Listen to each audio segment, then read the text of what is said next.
여러분 환영합니다. 하나님께서 말씀을 통하여 또다시 은혜를 주실 간절히 기원합니다. 지금 우리가 하나님의 마음으로 읽는 소선지서 12번째 시간을 하고 있습니다. 그래서 소선지적 가운데 몇 번째죠? 호세아, 요엘, 아모스를 마치고요. 네 번째 책 어디 들어갔어요? 오바댜에 들어갔습니다. 오바댜는 몇 장으로 되어 있습니까? 1장만 되어 있는 책이지. 아주 간단하지요. 혹시 읽어보셨어요? 네, 감사합니다. 읽어봤는데 아주 어렵지요? 네, 어려워요. 그래서 제가 큰 결단을 내렸습니다. 소선지서를 12월 말까지만 하겠다라고 하는 결단을 내렸습니다. 그래서 소선지서를 요나서까지 해서 12월 말에 일부입니다. 소선지서 일부를 마치고 내년 1월부터는 신약으로 다시 돌아가서 신약의 첫 번째 책 마태복음을 다시 하겠습니다. 그리고 우리가 조금 여유를 갖고 마태복음이 끝나면 소선지서 2부, 그래서 연하 이후의 책 나머지 몇 권이지요? 5권을 마쳤으니까 나머지 몇 권이에요? 12권 가운데 5권 마치면 7권을 소선지서 2부로 해가지고 언제 시작할지 모르지만 미루어 놓겠습니다. 이유 중에 하나가 우리가 지금 호세아, 요엘, 아모스를 다 보았는데 오늘도 오바댜를 보는데 전개되는 내용들이 아주 비슷비슷합니다. 그렇죠? 제가 설명해야 되는 내용들이 아주 흡사해요. 그래서 여러분들이 조금 지겨울 것 같아서 잠깐 소선지서를 연하에서 멈추고, 연하는 재밌어요. 연하는 완전히 스토리이기 때문에. 그래서 연하까지 제가 2주일 더 하고, 그 다음에 내년에는 뭐 한다고요? 신약 첫 번째 책 마태복음으로 가고요. 그 다음에 마태복음이 끝나면 소선지서 2부를 다시 들어가기도 하겠습니다. 괜찮지요? 네. 더 좋겠지요? 네. 잠깐 우리가 소선지서 1부를 쉬고. 그래서 오늘 아주 중요한 구약 성경에서 가장 짧지만 그 속에서 아주 간결한 문체로, 어느 분이 그렇게 표현했어요. 가장 간결한 문체로 가장 심오한 내용이 들어있는 말씀이 오바댜다라고 하는 말씀을 하신 분이 계세요. 그래서 오늘가 가장 간결한 문체로 가장 심오한 말씀을 오바댜를 통해서 우리가 한번 살펴보도록 하겠습니다. 하나님께서 우리의 말씀을 펴기 전에 성령으로 인도하시도록 기도하고 말씀을 펴도록 하겠습니다. 기도하시겠습니다. 하나님 아버지, 주의 영으로 인도하여 주셔서 주의 말씀을 펼 때에 특별히 오바댜서의 어려운 말씀들이 하나님의 모습으로, 하나님의 품성으로 이해되게 하여 주셔서 이 말씀을 통하여 은혜가 있게 하여 주시옵소서. 감사드리오며 이 예수님의 이름으로 기도하옵나이다. 아멘. 가끔씩 제가 꿈을 꿀 때요, 설교를 다 준비했는데 준비해놓은 설교를 안 가져오는 꿈을 제가 가끔씩 꿉니다. 목회를 하면서. 근데 그 꿈대로 제가 오늘 뭐처럼 준비해놓은 파워포인트를 안 가지고 왔어요. 그래서 파워포인트 대신에 제가 또 여기 앞에 칠판을 가지고 세워놨습니다. 제가 뭐 파워포인트를 있어도 설교를 잘하고 파워포인트가 없어도 설교를 잘하니까 여러분 걱정하지 마시고 파워포인트가 없이 또 설교를 하도록 하겠습니다. 오바댜 선지자의 뜻이 뭔지 아십니까? 오바댜. 우리 박사님 공부 많이 하셨네. 성경책에 딱 나와 있지요? 잘하셨어요. 여호와의 종이라고 하는 표현이 가지고 있습니다. 여호와의 종. 또 어떤 분들에 의하면은 여호와를 섬기는 자라는 뜻으로 가지고 있습니다. 여호와를 섬기는 자. 여호와의 종이고 어떤 사람이에요? 여호와를 섬기는 자가 바로 여호와의 종이기 때문에 어떤 학자들은 여호와를 섬기는 자다라고 표현하고 어떤 사람들은 뭐라고 표현한다고요? 여호와의 종이다라고 표현합니다. 그래서 저는 오바댜서를 읽으면서 여호와의 종으로서, 여호와를 섬기는 자로서 여호와를 섬기는 자의 삶이 어떨까? 그렇죠?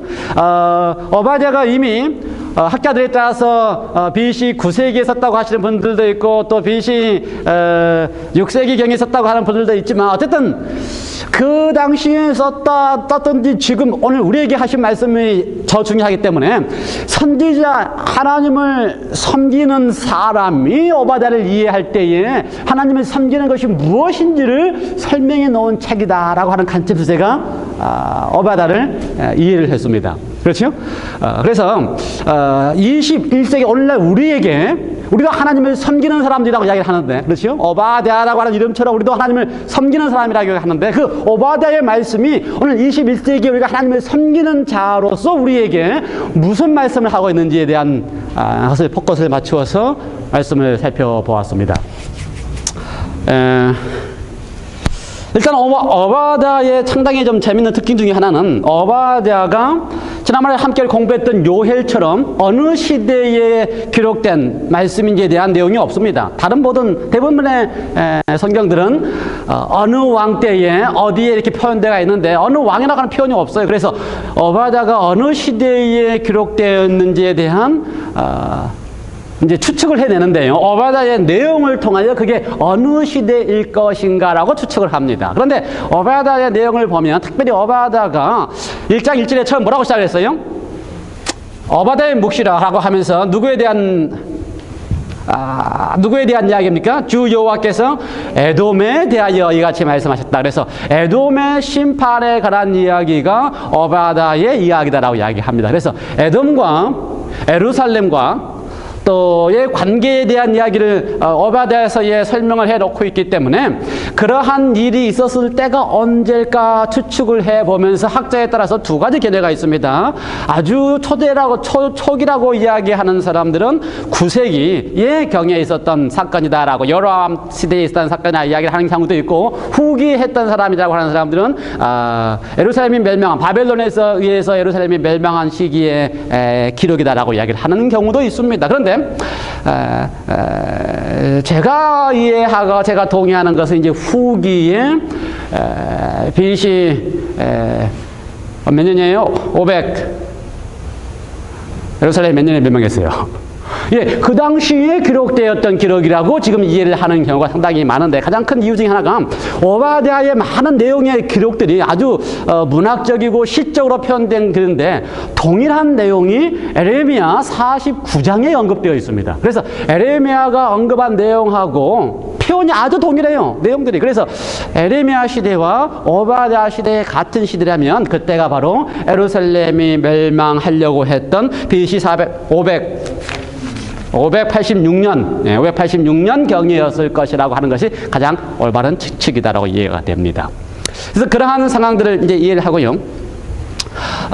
오바댜에 보면은요, 에돔에 대한 이야기라고 이야기했습니다. 에돔이 어디입니까? 에돔을 우리가 알아야지요.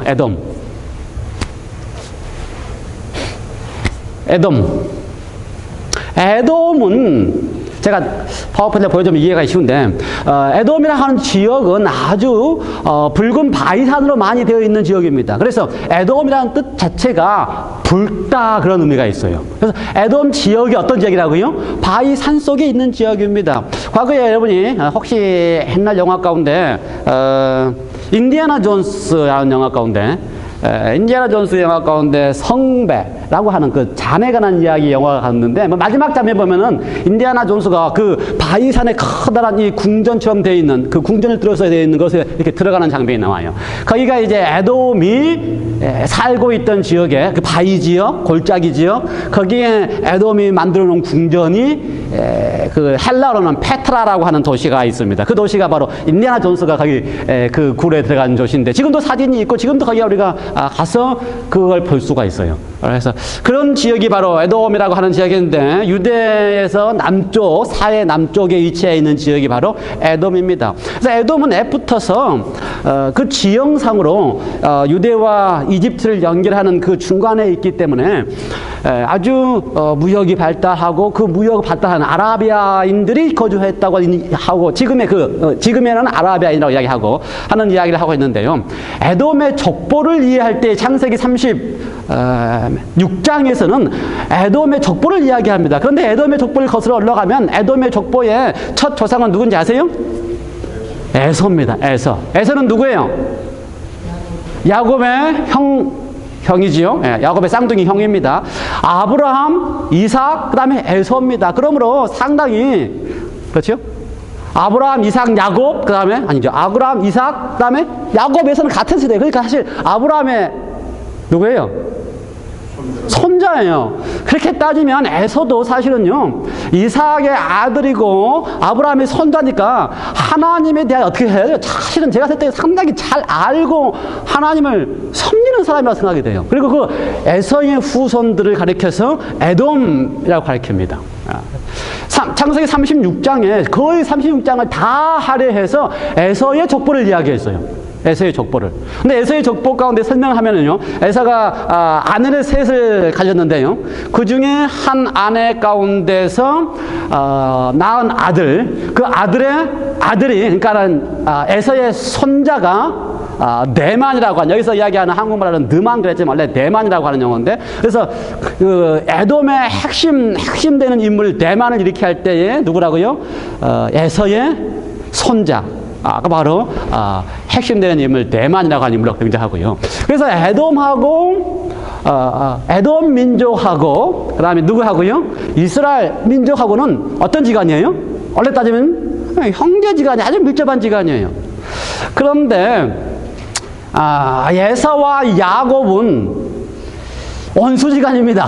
엄밀히 따지면 원수지간이에요. 그렇죠? 그래서 야곱도 에서와 함께 이집트에서 도망가는 역할을 했고요. 그 다음에 돌아올 때도 얼마나 무서웠으면 형 에서에게 어떻게 했어요? 앞에다 선물을 갖다 놓고 혹 형이 안 받으면 도망갈 준비를 하고 얼만큼 형을 두려워했습니다. 그런데 하나님의 은혜로 에서와 만나서 용서하고 화목했습니다.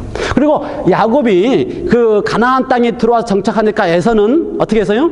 자기의 식구들을 데리고 가나안 남쪽 에돔 땅 붉은 바위산으로 가서 거기 정착을 했습니다. 그리고 나서 야곱은 어디로 갔어요? 요셉과 더불어서 어디 갔습니까? 애굽에 가서 400년 동안 살면서 인구가 많아졌고요.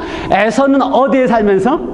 남쪽 에돔 땅에 살면서 인구가 많아졌고요. 그 다음에 출애굽한 다음에 이스라엘 백성들이 출애굽하고 나서 약속의 땅 가나안으로 들어갈 때 가장 빠른 경로가 어디예요? 그 에돔 땅을 지나가면 쉽게 지나갈 수가 있어요. 그래서 모세가 에돔 왕에게 연락을 해가지고 어떻게 했어요? 우리가 여기를 지나가게 해달라고 부탁을 했습니다. 당신하고 우리하고 형제니까 우리가 여기를 지나가게 해달라. 우리가 여기 지나갈 때 어떻게 하겠다? 너희들을 전혀 체하지 않고 대로만 가서 지나갈 테니까, 또 물을 마시면 물값도 내고 지나갈 테니까 우리로 하여금 형제로서 허락을 해달라고 요청을 했습니다. 그런데 에돔이 형제지간임에도 불구하고 허락하지 않았습니다. 이길 지나가면 우리가 너희 어떻게 하겠다? 죽이겠다고 이야기했어요. 그래서 하나님께서는요, 그 에돔과 싸우지 않고 피해서 멀리 돌아가도록 그렇게 분부를 하셨습니다. 그리고 신명기에 의하면요, 분명하게 하나님께서 에돔과는 싸우지 말라, 너희는 그게 형제다라고 선언을 하셨습니다. 근데 그 이후의 역사를 보면요, 이스라엘도 에돔을 미워해서 싸웠고요. 그래서 사울도 에돔을 정복하고 다윗도 에돔을 정복하고, 그래서 다윗이 에돔을 정복할 때는 성경의 표현에 의하면 심지어 에돔에 있는 모든 남자들을 다 죽였다고 평가에 가 있어요. 그리고 그 에돔을 완전히 속박해서 종으로 삼고 속국으로 삼았습니다. 그래서 항상 에돔은 다윗에게 저공을 바쳤어요. 그래서 하나님의 원래의 목적과 뜻하고는 심지어 누구도 그걸 따르지 않았어요. 이스라엘 유대인들, 유대 백성들도 따르지 않았습니다. 하나님은 뭔데? 형제 국가이기 때문에 어떻게 하라고요? 그들과 싸우지 않도록 분부하셨는데 사울, 다윗 다 싸워서 속국으로 만들고 저공을 바쳤습니다. 바치도록 했습니다. 그러니 그 이후에 에돔은 역시 역사를 통하여 석국에 있다가 반란을 일으켜서 다시 싸우고 하는 역사가 계속됐고요. 누구는 에돔과 이스라엘 백성, 유대인들, 가나안 이스라엘 백성들은 항상 이렇게 원수지간으로 지냈어요. 그런 상황 속에서 에돔의 죄를 지적하고 에돔이 이스라엘에 대하여, 예루살렘에 대하여 원수, 형제인데 원수처럼 했기 때문에 에돔 너는 어떻게 하겠다? 내가 벌을 내려서 심판하겠다. 이렇게 하면 하나님이 상당히 어떻게 해요? 하나님이 상당히 좀 불합리해요. 하나님의 백성인 야곱만 사랑하고, 에서도 아브라함의 손자인데 에서는 미워해서 그러한 에서의 후손인 똑같이 싸우고 똑같이 핍박했는데, 이번에는 에돔이 예루살렘의 백성들을 핍박했다고 에돔에 대해서 심판을 한다면은 상당히 그런 식의 전개라면 오바댜서가 하나님에 대하여 상당히 우리가 불편합니다.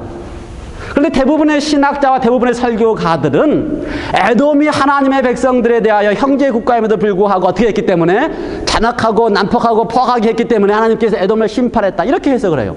과거에 사울이나 다윗이 에돔에 대하여 성경에 기록이 하면 어떻게 했다고요? 다윗은 에돔에 가서 에돔에 있는 남자들을 다 죽이도록 그렇게 명령을 할 만큼 잔인했는데 그러한 다윗의 하나님의 백성들 괜찮고 에돔이 하나님의 백성들에게 대하여 한 것은 심판을 받아야 할 일인가? 벌을 받아야 할 일인가? 고민이 많이 하고 저도 그에 대해서 지금 고민을 많이 하고 있으면서 성경을 봅니다. 그래서 우리가 성경을 읽을 때에 심판에 대한 그러한 에돔에 대한 심판에 대한 이야기가 어디 등장해요? 오바댜 1장 15절. 그 앞에까지는 에돔의 죄를 지적합니다. 첫 번째 죄는 에돔이 어떻게 했다?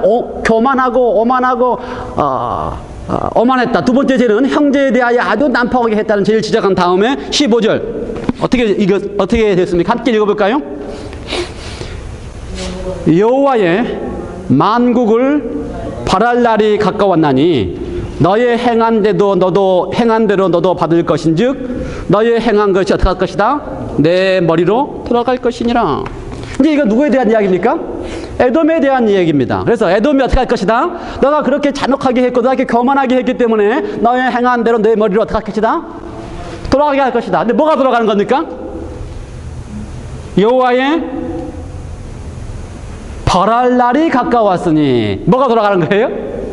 에돔을 향해 하나님이 심판하실 때 뭐가 돌아가는 겁니까? 여기 보니까 여호와의 벌이 에돔에 대하여 돌아간다고 하는 개념으로 써 있어요. 그래서 참 우리는 이게 읽을 때마다 골치 아프고 고민하고 그렇지요. 과연 그럴까에 대해서 걱정이 많지요. 그래서 제가 오늘 한 주제는 우리가 지난주에 다뤄봤던 하나님의 심판에 대한 이야기를 다시 한번 리뷰하면서 제가 지난번에 설교한 다음에 아주 아쉬웠어요.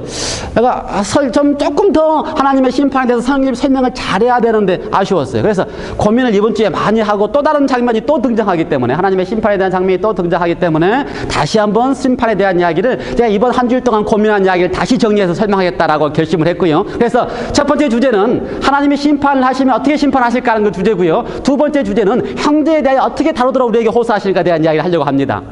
이해가 됐어요? 그래서 첫 번째 주제에 오바댜서 1장 15절에 나오는 하나님의 심판에 대한 이야기입니다. 오바댜가 에돔에 대하여 하나님이 심판하시는데 여호와의 만국을 벌할 날이 가까웠으니 하나님께서 심판하실 때 만국을 에돔을 벌하십니까? 벌할 날이 가까웠어요? 여호와의 날이 가까웠는데 그 여호와의 날은 만국을 벌하는 날입니까? 에돔을 벌하는 날일까요? 우리 교인들이 이제 하도 고민을 많고 설명을 많이 했기 때문에 그렇지 않다라고 이야기를 해요. 그런데 왜 여기에 여호와의 만국을 벌하는 나라고 써 있어요? 이렇게 써 있으면 안 되는데. 근데 재미있는 사실은요. 재미있는 사실은 히브리어 성경에 가면요. 히브리어 성경에 가면 거기에 벌할 나라고 하는 표현이 없습니다. 단어가 없습니다. 벌한다고 하는 단어가 거기에 없습니다. 많은 영어 성경에 보면은요, 제가 가지고 있는 NIV를 통해 뿐만 아니라 대부분의 영어 성경에도 벌한다고 하는 표현이 없습니다. 뭐만 있어요?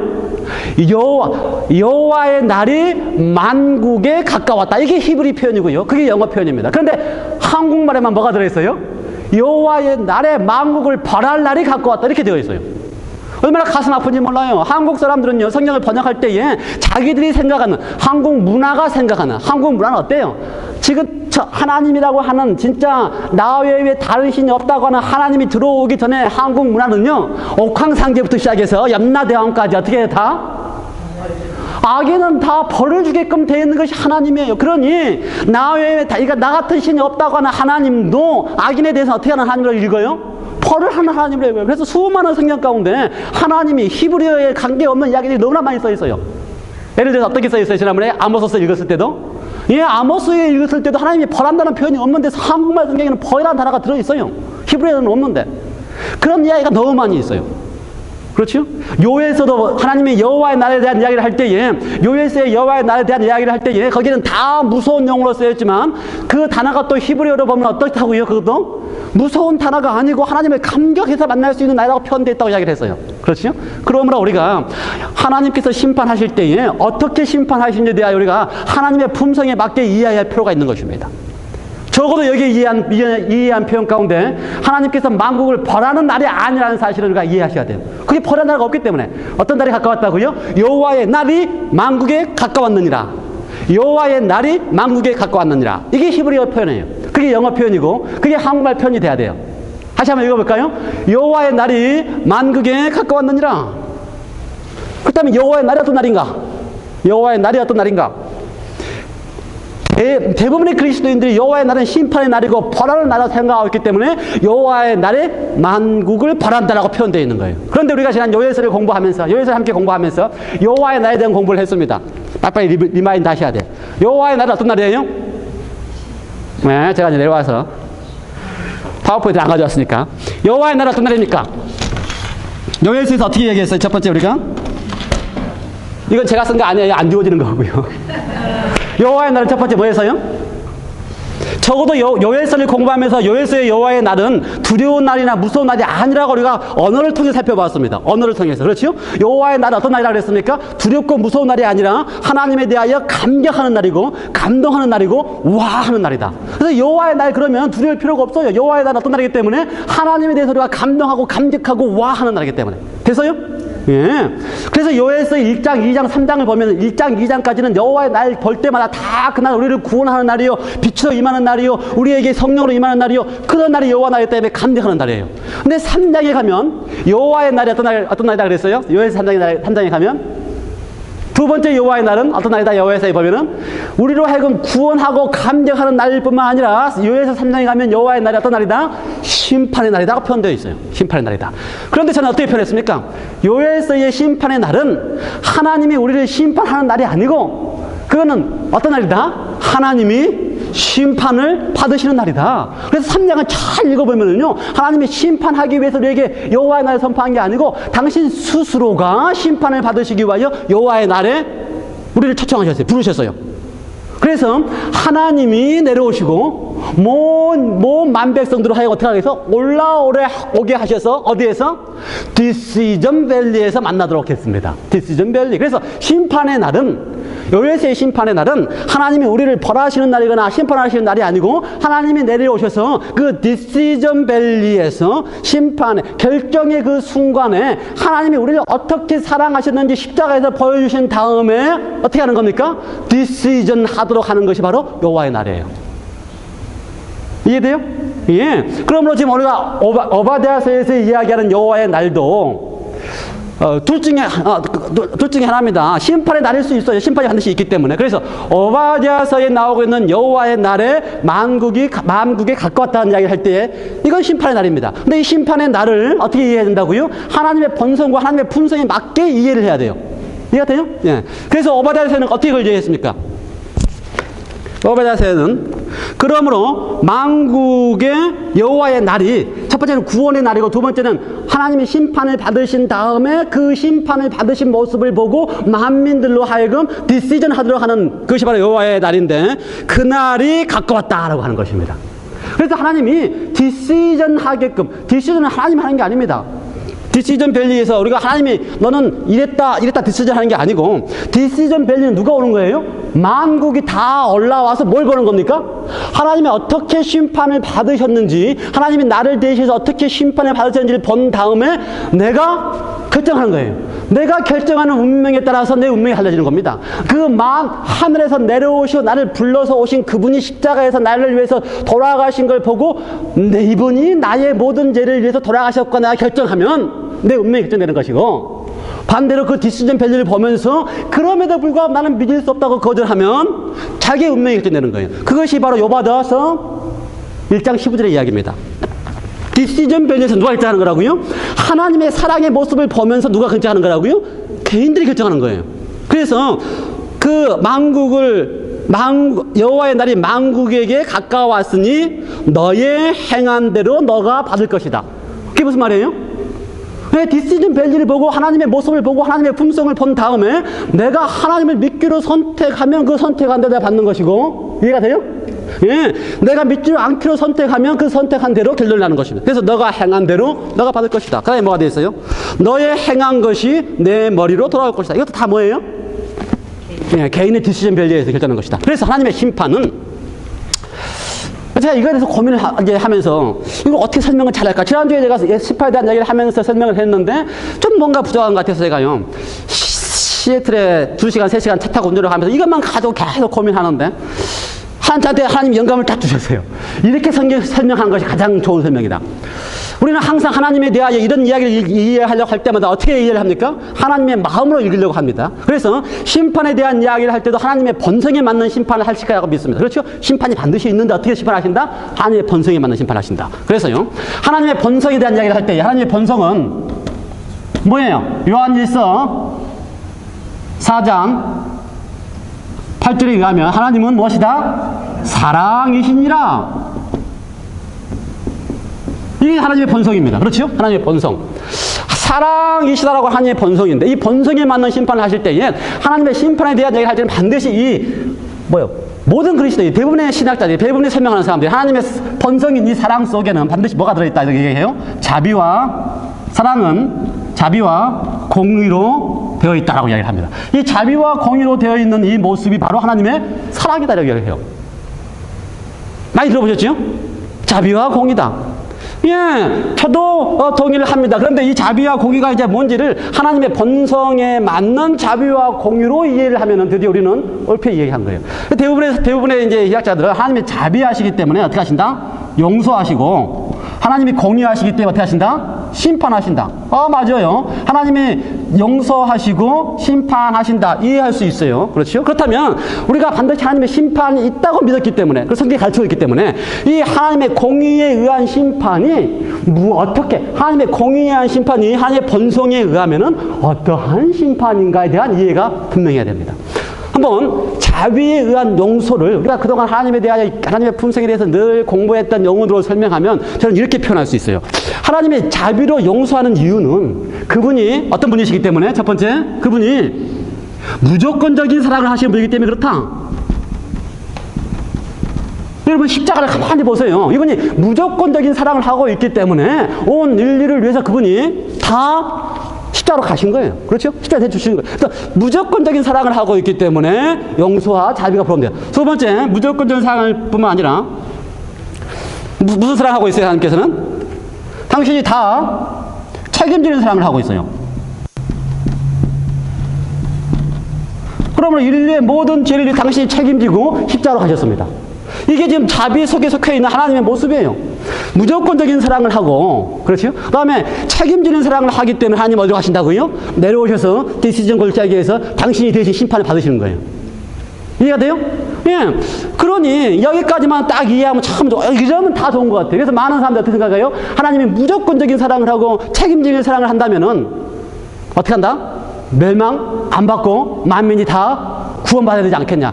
이제 이러는 겁니다. 그러면 안 되잖아요. 그래서 나온 게 하나님이 공의로 심판한다는 이야기가 나오는 겁니다. 공의의 심판. 그렇죠? 그렇다면 우리가 이게 다 동의해서 적어도 하나님이 만민 구원설이 아니라고 믿으려면 이 공의에 해당되는 부분이 하나님이 어떻게 심판하시냐, 하나님의 품성의 어떤 면이 공의에 속한 모습이고 그렇게 심판할 것인가, 우리가 많이 표현한 표현들입니다. 사실 잘 아는 표현인데 제가 드디어 정리를 했어요. 지난 차 왔다 갔다 하면서 이 부분의 용의를 무엇이냐, 하나님의 사랑 속에서 우리가 표현하는 표현이 사랑이 어떤 표현이냐면요, 선택의 자유를 주는 사랑이라는 표현이 있어요. 선택의 자유를 주는 사랑이다. 자유의지를 준다 그러지요. 자유의라고 표현도 하고요. 하나님은 본성적으로 선택의 자유를 주는 사랑을 하셔야 되는 겁니다. 공의라고 하는 표현이 올바른 표현은 의롭다는 것입니다. 선하다는 것입니다. 하나님은 의롭고 하나님은 선하다 그 말이에요. 하나님이 의롭고 선한 이유는 하나님이 어떤 사랑을 하기 때문에, 선택의 자유를 주는 사랑을 하시기 때문에 의롭고 선하다 그 말이에요. 선택의 자유를 안 주면 인간에게 뭐가 없어요? 자유가 없으면요, 로봇과 같아요. 하나님은 무조건 사랑할 수밖에 없어요. 하나님은 그런 걸 원하시지 않기 때문에 뭘 주신다고요? 선택의 자유를 주시는 사랑을 하시는 분이에요. 그래서 하나님의 공의의 속성 중에 가장 큰 것이 뭐냐, 하나님의 의로운 속성 중에, 하나님의 선하신 속성 중에 가장 큰 것이 뭐냐, 선택의 자유를 주시는 사랑을 하시는 분이기 때문에 하나님이 의로운 거예요. 한번 생각해 보세요. 어떤 남자가 사랑한다고 그러는데 그 여자를 갖다가 가가지고 그냥 나는 사랑한다고 강제로 끌어다가 자기 집에서 살면 그게 돼요? 그게 아름다워요? 그게 선해요? 그게 의로워요?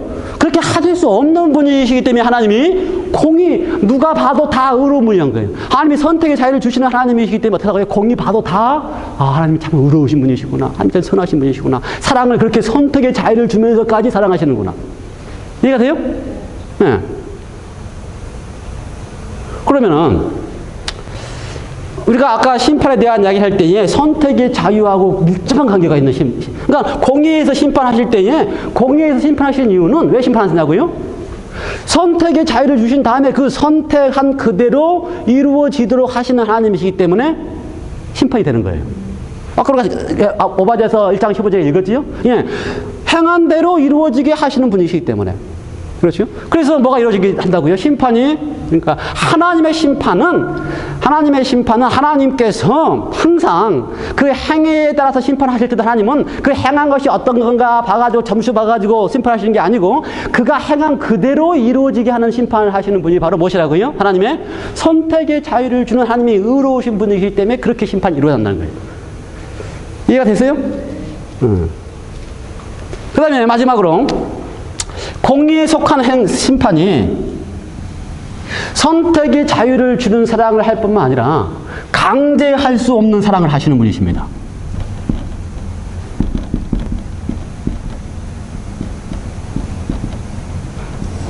그래서 하나님의 심판을 볼 때에 선택의 자유를 줬기 때문에 그가 행한 대로, 그가 선택한 대로 이루어지는 것이고요.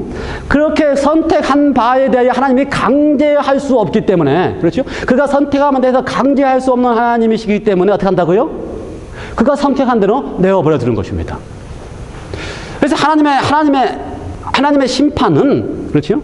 내어버려 둘 수밖에 없는 심판이지, 악하다고 벌을 하시는 심판이 아니라 이거예요. 이래요. 이제 우리 딸이 대학에 갔잖아요. 대학을 들어간 다음에 이제 고민을 합니다. 아빠 내가 뭘 해야 될 것인가? 내가 뭔 공부를 해서 뭘 해야 될 것인가 고민을 많이 해서 저한테 물어요. 그러면 제가 지금까지 하나님의 품성을 공부한 목사로서 너 이거 해라 그러면 돼요? 안 돼요? 그래서 뭐라 그래요? 야 너가 이것도 할 수 있고 이것도 할 수 있어. 너가 뭐 제가 한 이야기대로 너가 의대를 공부할 수도 있고 너가 치대를 공부할 수 있어. 네 선택의 자유야. 네가 생각해보고 원하는 거 아무거나 해. 그런데 아빠는 너 의대 가기로 선택 안 하면 내 딸 아니야. 이렇게 하면요. 선택의 자유를 준 거예요? 네, 안 준 거예요. 하나님이 만일요. 너 이렇게 선택할 수도 있고 이렇게 선택할 수도 있어. 그런데 너 이렇게 선택하면 내가 너를 벌할까? 그러면은 그게 자유를 준 거예요? 안 준 거예요. 그러므로 하나님은 벌을 할 수도 없고요. 강제적으로도 할 수 없고요. 그것이 하나님의 뭐예요? 의로운 속성이라 이 말입니다. 그러므로 우리가 심판을 하나님이 있는데 하나님이 의롭게 하나님의 속성답게 하시려면 어떻게 하신다고요? 선택의 자유를 주어서 그가 행한 대로 선택하게 해야 돼요. 그렇죠? 그가 혹시 나는 거절하고 선택하면 하나님 어떻게 해요? 가슴이 찢어져 아파요. 그래도 그의 선택을 인정해서 눈물 흘리면서 내어드려 볼 수밖에 없다는 거예요. 그렇죠? 그런데 어떻게 이해하면 안 된다고요?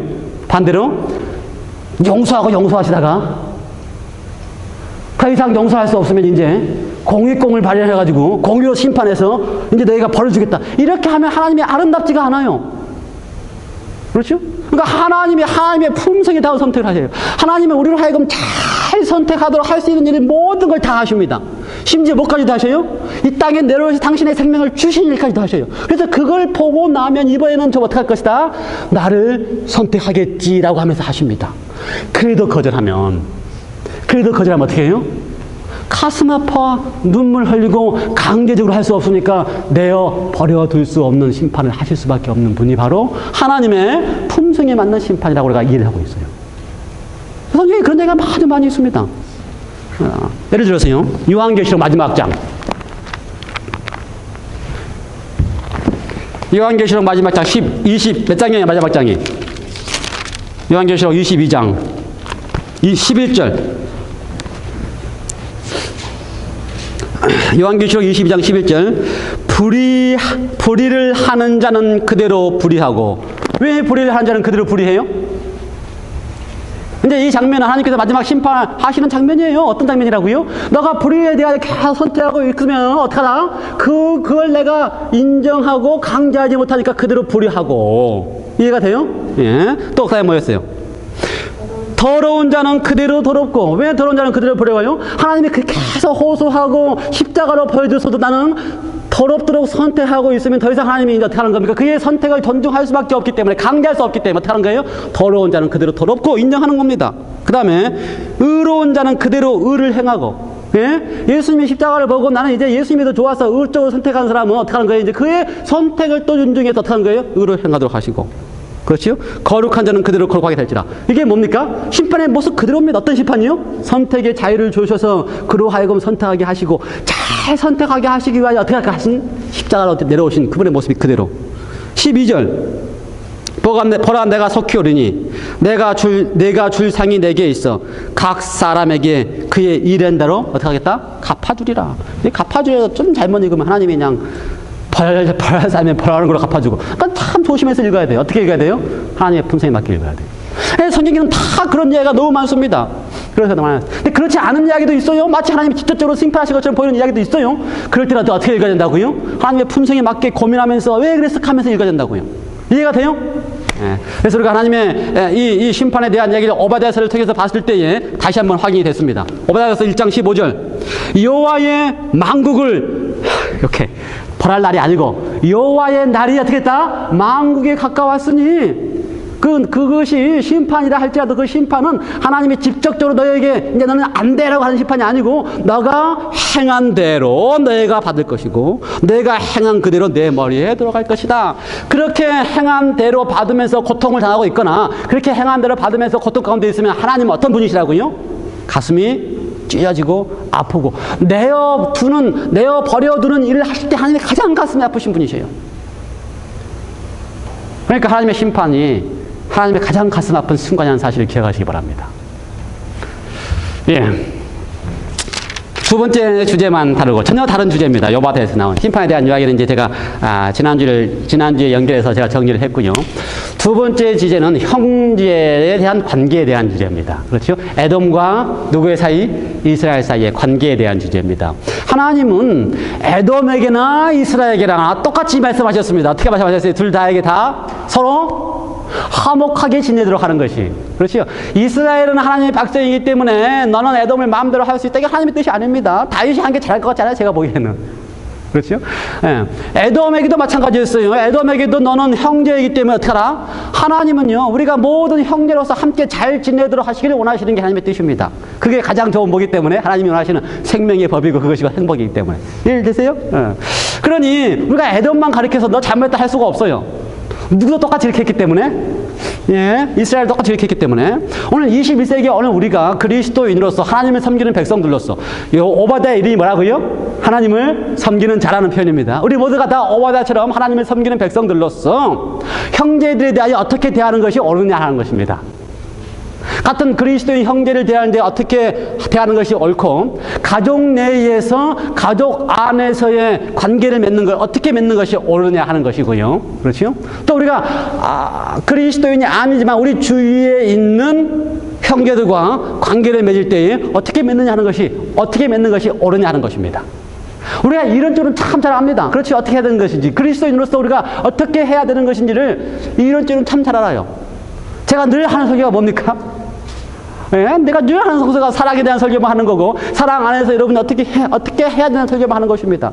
그러니 여러분도 잘 알고 저도 잘 압니다. 제 이야기 하기 전에 먼저 긍정적인 이야기 먼저 하겠습니다. 제 이야기는 부정적인 이야기니까 나중에 하기로 하고 긍정적인 이야기 먼저 하겠습니다. 어제 제가 세입사님하고 저녁예배 오기 위해서 차를 타고 오는데 세입사님이 저한테 이런 이야기를 했어요.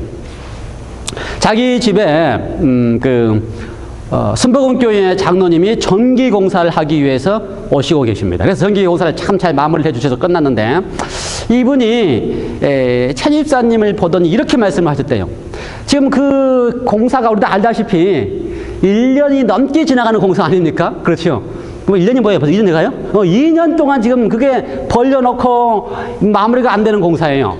그런데 이 김 장로님, 순복음교회 김 장로님이 채집사님을 잘 아시는 분이십니다. 벌써 한 20년 전에 채집사님이 첫 번째 건물 지을 때에 그 전기 공사를 하시던 분이기 때문에 젊은 시절에 채집사님을 잘 아시는 분이시죠. 그래서 이분이 채집사님을 보고 이렇게 이야기를 하셨대요.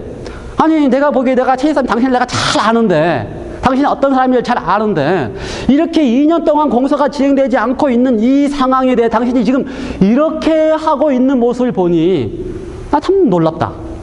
내가 아는 당신 같으면 이렇게 공사가 지연되고 안 되면 가만히 있을 사람이 아닌데 그걸 참고 견디고 공사를 하는 사람에게 온유하게 대하는 모습을 보니 나는 도저히 당신이 왜 그런지 이해가 안 된다.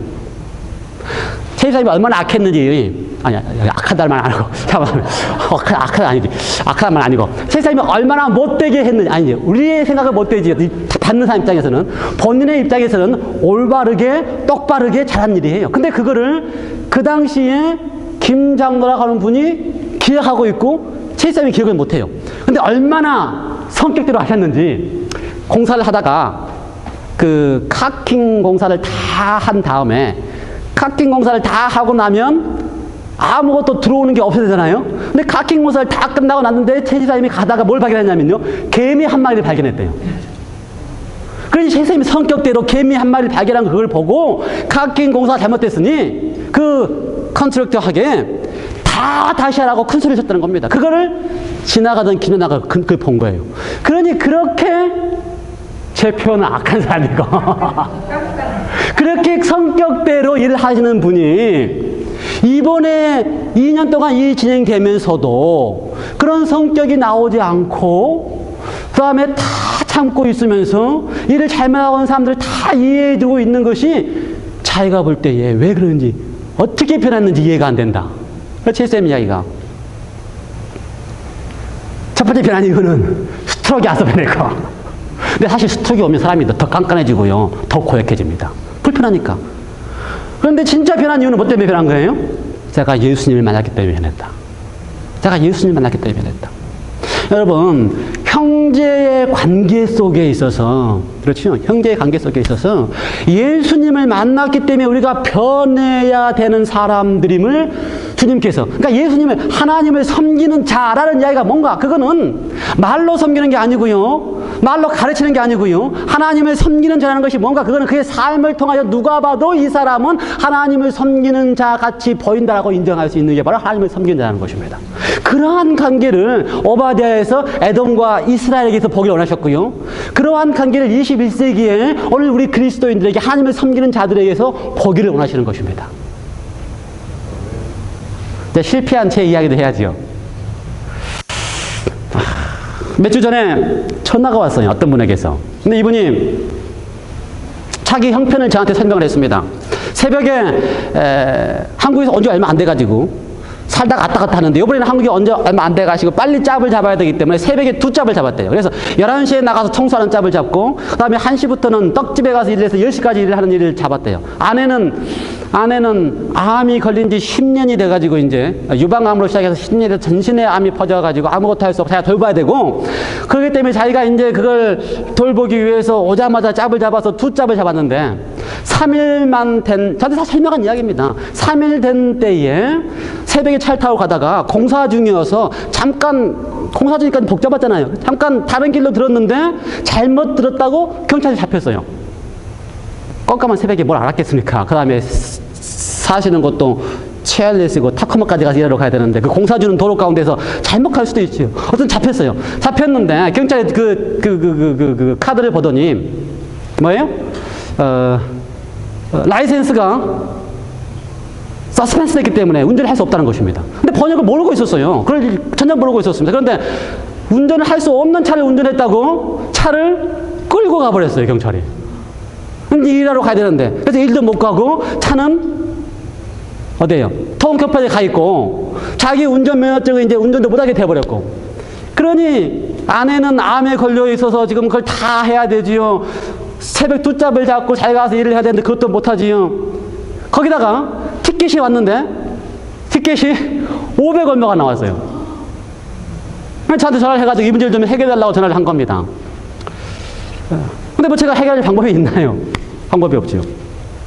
그래서 제가 와서 만나긴 했는데 지금 이건 코트에 가서 550불 해결할 게 아니고 코트에 연락을 해서 날짜를 잡아야 될 일이고, 그렇죠. 코트에 이제 가겠다 날짜를 잡아야 될 일이고, 그 다음에 잡으면 제가 통역을 해주는 게 아니고 코트가 가져가는 통역사가 통역을 해주기 때문에 제가 할 일이 없어요. 그래서 이제 제가 설명을 다 그렇게 해주고 앞으로 코트에 가겠다고 연락하고 다 설명해주고, 저는 이제 그렇게 하고 집에까지 찾아대가지고 왔습니다. 저는 이제 그게 제가 할 수 있는 최선의 기회라 생각하고 집에까지 데려다주고 왔어요. 그런데 또 이제 이번 주에 또 전화가 왔습니다. 자기가 가지고 있는 문제를 더 설명을 하는 거예요. 무슨 문제가 더 생겼냐. 라이센스를 이제 코트에 가서 라이센스가 왜 문제가 있는지 확인을 하러 갔더니 과거에 자기도 기억이 안 나는 티켓을 띄었는데 티켓을 안 내가지고 라이센스가 정지된 거예요. 근데 티켓을 값을 안 냈다고 코트에서 그걸 컬렉션 에이전트한테 또 넘긴 거예요.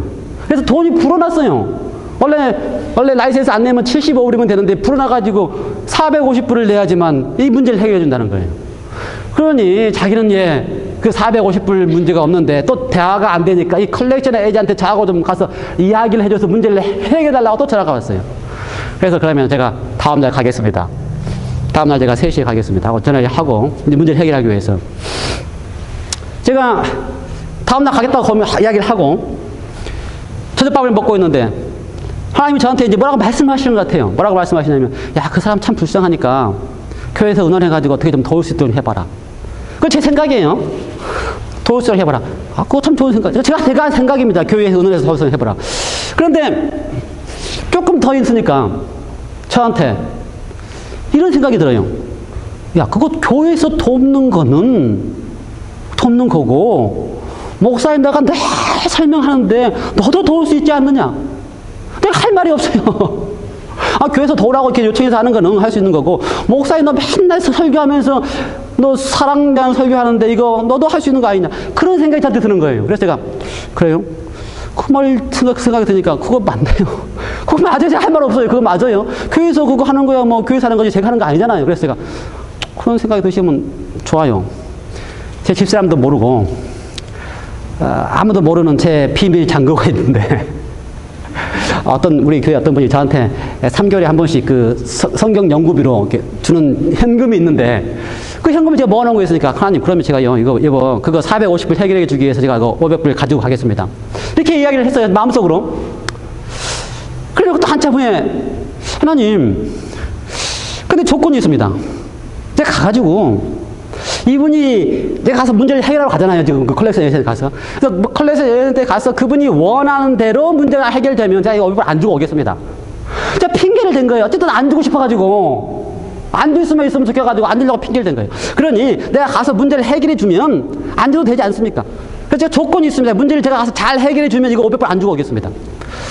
가가지고 그분이 원하는 게 뭐냐면 지금 당장 450불을 갚을 수 없으니까 페이먼트를 갚으되 갚는 순간부터서 라이센스를 받게 해달라. 이게 요구하는 거예요. 그래서 제가 만나가지고 에이전트 만나가지고 가서 이야기를 다 하고 페이먼트로 50불씩 갚을 테니까 당장 이제 갚는 첫 페이먼트 갚으면 오늘부터 이거 해결해 줄 수 있느냐.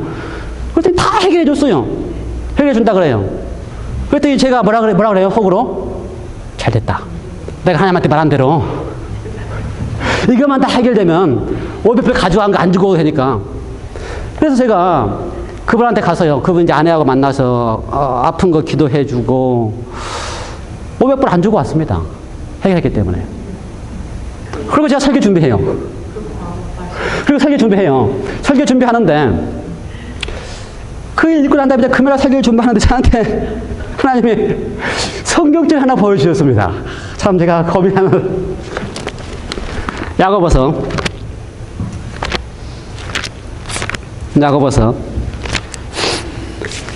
2장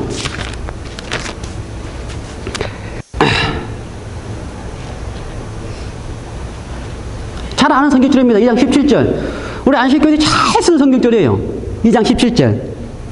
이와 같이 뭐라고 되어 있어요? 야고보서 2장 17절. 이와 같이 행함이 없는 믿음은 그 자체가 어떤 것이다?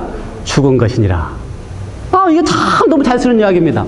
근데 하나님이 이것만 보여주셨으면 저는 제가 행함이 없는 믿음이라고 생각 안 했으면 저는 잘 가르쳤고요. 잘 믿었고요. 또 사랑하다고 잘 가르쳤기 때문에 저는 행함이 없는 믿음을 내가 하고 있다고 전혀 생각을 안 했을 것입니다. 그런데 하나님 제가 설교 준비하는 동안에 이거 하나 보여준 게 아니고 그 앞에 있는 성경도 같이 보여주셨어요.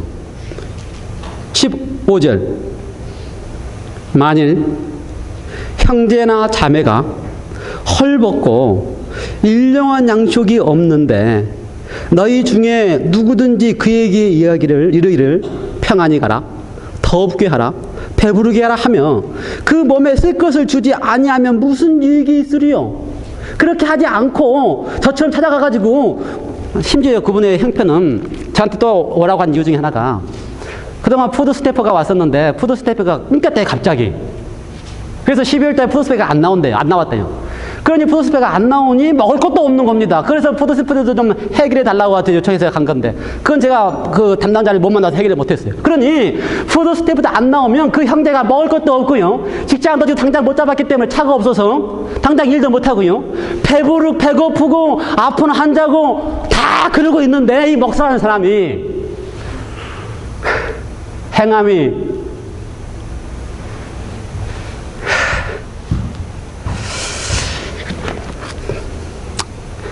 행함이 없는 믿음은 그 자체가 죽은 것이라. 참 설교 준비하면서 제가 가슴이 아프더라고요.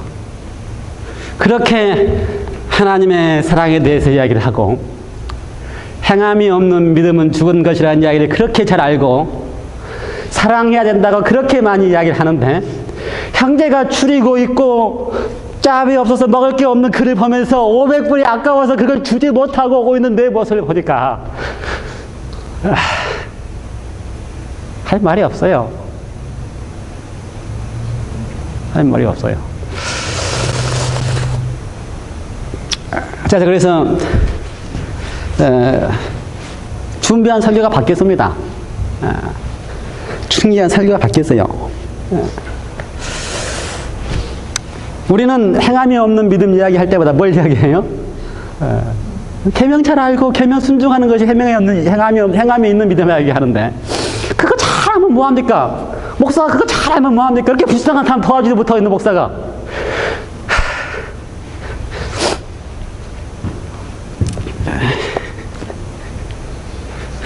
참 가슴 아파요. 제가 참 가슴 아파요. 네. 하나님의 은혜가 없으면 목회도 못하는 사람입니다. 하나님의 은혜가 없으면 그리스도인이라고 우리가 칭할 수 없는 사람들입니다. 그런 우리를 향하여 하나님의 은혜를 베푸셔서 그래도 사랑해 주시고 다시 깨닫게 해주시고, 그렇죠? 다시 깨닫게 해주시고 사랑이 뭔지를 괜찮아요. 사랑이 뭔지를 이해하게 해주시고, 그렇죠? 행함이 없는 믿음이 뭔지를 문자적이 아니고 삶을 통하여 이해하게 해주시고, 우리의 모습을 절실하게 보게 해주시고, 그러니 우리가 다시 하나님 앞에 서서 하나님을 섬기고 살 수 있지 않겠어요? 누구 이야기가 아닙니다. 제 이야기예요. 가슴 아픈 이야기고, 하나님의 은혜를 간구하는 이야기고, 하나님께서 우리 모두에게 심판, 참 심판에 대해서 이야기하면서 하나님이 그렇게 심판한다는 이야기를 하는 사람 보면 저는 참 대단한 생각이 들어요. 하나님 어떻게 심판한다고요? 하나님의 악인을 징벌하는, 벌하는, 심판한다는 생각하는 설교를 하시는 분들 보면 참 대단한 생각이 들어요. 무슨 배짱이 있어가지고 나도 이렇게 죄인인데 하나님이 그렇게 심판하시면 나도 틀림없이 벌받을 죄인인데 무슨 배짱으로 그렇게 설교를 하는지. 하나님이 적어도 심판하실 때에 우리에게 이렇게 호소하시고 우리에게 선택의 기회를 주신 다음에 어떻게 해요? 선택을 잘 하도록 그렇게 예언하시고, 오늘 또 이렇게 예언하시고, 그렇지 않아요? 잘 선택하게 하시면서 정말 그래도 잘못 선택하면 가슴 찢어지는 하나님이 심판하시는 하나님이 있어야지만 우리가 신앙을 할 수 있고 매달릴 수 있지. 우리의 죄악을 보고 그 죄악에 대하여 형벌하시는, 심판하시는 하나님이라면 저를 비롯하여 우리 모두가 다 하나님 앞에, 심판대 앞에 설 수가 없을 것입니다. 하나님께서 우리 모두에게 하나님의 놀라운 사랑을 보게 하셔서 하나님의 은혜 안에서, 하나님의 은혜 안에서 살아야지만 살 수가 있습니다. 그러한 경험들을 하시길 바랍니다. 함께 기도하시겠습니다. 하나님 아버지, 하나님의 심판이, 하나님의 품성이 맞는 아름다운 심판임을 인하여 감사합니다. 그렇지 않으면 목사인 저도 두려워서 하나님 심판대 앞에 설 자신이 없습니다. 그런데 하나님은 우리를 향하여 호소하시고 우리를 또 바꾸시고 우리를 어떻게 하시든지 하나님께 가까이 있게 하시기 위해 할 수 있는 모든 일을 다 하시는 심판을 해주시니 감사합니다.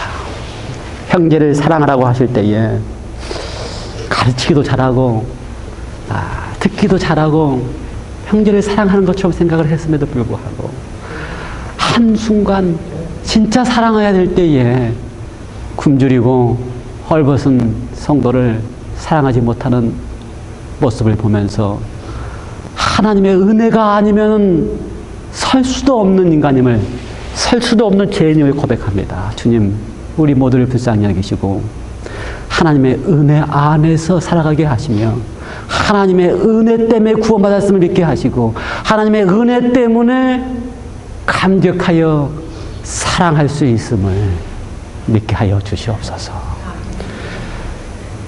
하나님을 섬기는 자가 무엇입니까? 행함이 없는 믿음은 거짓 믿음이라고 잘 가르치는 자가 아니요, 형제가 굶주릴 때에 베풀 수 있고 헐벗을 때에 줄 수 있는 마음으로 살아가는 자가 하나님을 섬기는 자입니다. 주님, 그렇게 하지 못한 저를 용서하여 주시고 또 주님의 은혜로 할 수 있는 능력도 허락하여 주시옵소서. 예수님의 이름으로 기도드리옵나이다. 아멘.